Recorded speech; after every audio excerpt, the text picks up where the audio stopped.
भगवान करे हमारे घर में हमेशा दिवाली बनी रहे, हमारे घर में हमेशा प्रेम और मिठास बना हुआ रहे, हमारे घर में हमेशा आनंद माधुर्य बना रहे। अरे मेरे भाई, रावण ने मरते मरते राम से कहा था कि राम, मेरे मरने के बाद किसी कोने में बैठकर सोचना, शक्ति मेरे पास ज्यादा थी।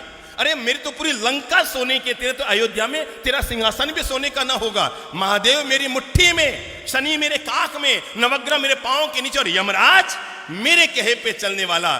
पर राम अपने राजमहल में पहुंचो ना अयोध्या, तो वहां पर जाकर सोचना कि आखिर ऐसा क्या हुआ कि युद्ध में तुम जीते और मैं हार रहा हूं, तुम जीत रहे हो मैं मर रहा हूं। मरते मरते रावण ने राज खोलते हुए कहा कि हे राम, मेरे मरने के बाद एक बात अपने कोने में बैठकर सोचना, युद्ध में तुम क्यों जीते और मैं क्यों हारा।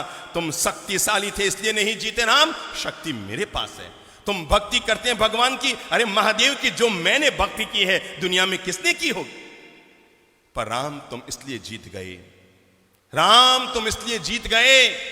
मरते मरते रावण ने दुनिया का एक गजब का राज खोला और पूरी मानवता के लिए, प्राणी मात्र के लिए और घर घर में रहने वाले भाइयों के लिए प्रेम का एक मंत्र देता हुआ दुनिया से गया रावण। और जाते जाते रावण ने राम से कहा था कि राम, मेरे मरने के बाद कोने में बैठकर सोचना, तुम इसलिए जीत गए, सिर्फ इसलिए जीत गए राम, तुम इसलिए जीत गए क्योंकि तुम्हारा भाई तुम्हारे साथ, बस तुम इसलिए जीत गए क्योंकि तुम्हारा भाई तुम्हारे साथ था।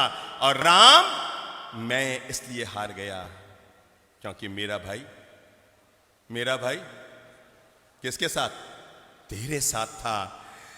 रावण ने मरते मरते राम से अनुरोध किया था कि अयोध्या में जब राज सिंहासन पर बैठो तो एक पल के लिए आंख बंद करके मेरे चेहरे को याद करके सोचना, अगर तुम्हारा भाई भी मेरे साथ होता और मेरा भाई भी मेरे साथ होता तो युद्ध में रावण जीतता या राम जीतता। यह है भाई भाई के प्रेम की ताकत।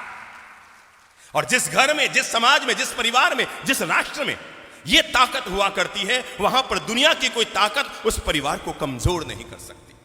जिसके भीतर एकता की ताकत होती है, प्रेम की ताकत होती है, आपस में हिलमिल जुलकर रहने की ताकत